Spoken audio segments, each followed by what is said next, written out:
राष्ट्र की विविधता और अधिक उज्जवल होने की बात कही गई है, वहीं देश की एकता मजबूत और अटल होने की भी बात करी गई है। हम सभी सांसदगण इस बात को मानते हैं, इस बात से सहमत है, लेकिन लगभग एक दशक से जिस विश्वास के साथ देशवासियों ने 2 बार एक स्थिर सरकार चुनी है, जहां आत्मनिर्भर बनने की बात कही गई है, जहां भ्रष्टाचार मुक्त होने की बात कही गई है, जहां स्मार्ट सिटी की बात कही गई है, जहां कालाधन वापस लाने की बात कही गई है, वहीं आज हमारे समक्ष हिडेनबर्ग की भी रिपोर्ट आई है, जहां मैं समझती हूं कि सरकार प्रतिबद्ध है देश के प्रति कि उसे जवाब देना पड़ेगा कि हिडेनबर्ग की रिपोर्ट में क्या सच्चाई है। जहां हमारे किसानों ने 2014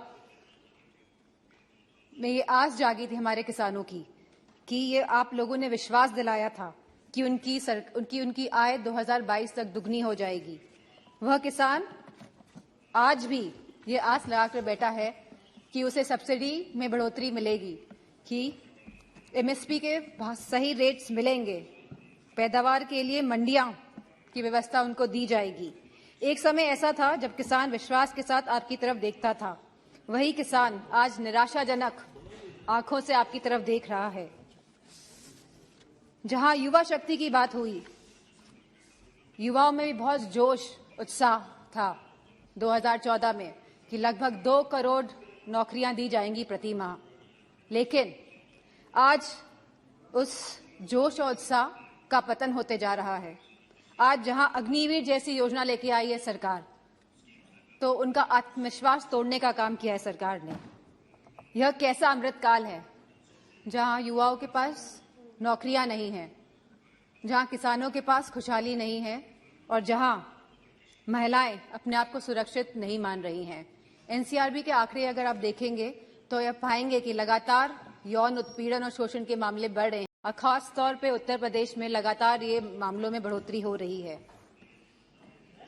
जहां महिलाएं, जहां हमारी माताएं बहनें जो रसोई में काम करती है, वो लगातार महंगाई से लड़ रही हैं, जहां हमारे सिलेंडर के भाव बढ़ रहे हैं, जहां पेट्रोल डीजल के भाव बढ़ रहे हैं, जहां खाद्य पदार्थ के भाव भी बढ़ रहे हैं, दालों के भाव बढ़ रहे हैं, वहीं दूध के भाव भी बढ़ रहे हैं।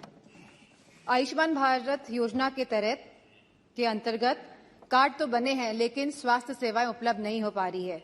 और जैसा कि दानिश सर ने कहा कि डॉक्टर नहीं है अस्पतालों में, और यूपी में गोरखपुर और रायबरेली में जहां एम्स हैं, वहां पे भी सहूलियतें नहीं मिल पा रही हैं क्योंकि डॉक्टर की सुविधा नहीं है, डॉक्टर की कमी है।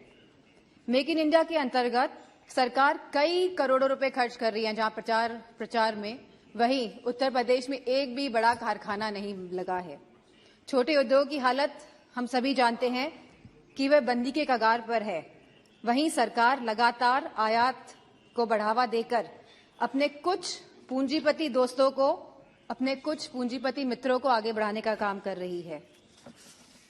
जीएसटी के नाम पर जहां बड़े बड़े उद्योगपतियों पे ईडी, सीबीआई और पॉलिटिशियंस पे भी छापे मारे जा रहे हैं, वहीं जीएसटी के नाम पे छोटे व्यापारियों को भी तंग किया जा रहा है, वहां पे भी लगातार छापेमारी की जा रही है। इन्वेस्टमेंट और इनोवेशन के नाम पर जहां पे लगातार एमओयू साइन हुए जा रहे हैं, करोड़ों रुपए के एमओयू साइन हो रहे हैं स्पीकर सर, लेकिन एक भी इन्वेस्टमेंट धरातल पे नहीं उतर रहा है। जो सरकार यह दर्शा रही है कि हम स्वर्ण काल में जा रहे हैं, जो सरकार यह दर्शा रही है कि देश आगे बढ़ रहा है, तो मेरा मानना है जहां रोजगार नहीं है, और हम कभी गरीबी नहीं हटा सकते जब तक हम लोग रोजगार अपने युवाओं को नहीं दे पाएंगे। महाराष्ट्र महामहिम राष्ट्रपति जी ने कहा कि सबका विकास और सबका साथ विकास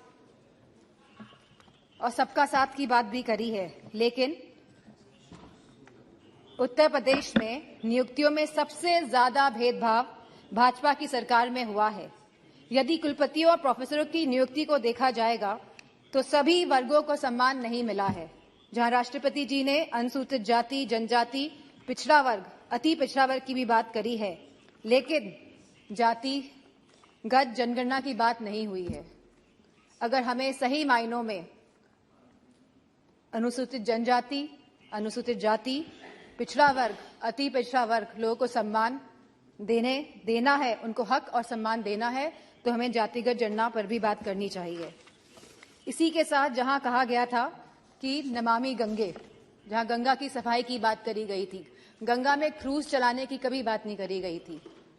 जहां गंगा की सफाई की बात करी गई थी, आज भी गंगा का पानी शुद्ध नहीं हो पाया है, क्योंकि जब काली नदी और यमुना का गंदा पानी गंगा में जाएगा, जब तक ये नदियां शुद्ध नहीं होंगी, तब तक गंगा का पानी भी साफ नहीं हो सकता है। तो मेरा मानना है कि सरकार संवेदनशील नहीं है इन मामलों को लेके, और जहां सरकार कोविड की बात करती है, अपनी पीठ थपथपाती है लगातार, वहीं पे हम सभी जानते हैं कि कोविड में क्या स्थिति हुई थी भारत की। जहां सरकार ने एक तरफ कलकत्ता के चुनाव कराए थे, वहीं उत्तर प्रदेश में भी देखा गया था कि सरकार परिजनों को जलाने के लिए लकड़ी तक उपलब्ध नहीं करा पाई थी।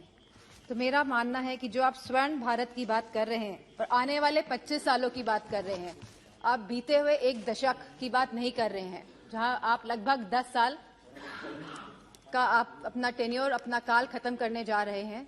लेकिन आप जो आगे की बात कर रहे हैं और 2014 की पहले की बात कर रहे हैं, लेकिन आप अपने दशक की बात नहीं कर रहे हैं। तो इन्हीं शब्दों के साथ मैं अपनी बात को खत्म करना चाहूंगी और आदरणीय स्पीकर साहब को धन्यवाद देना चाहूंगी।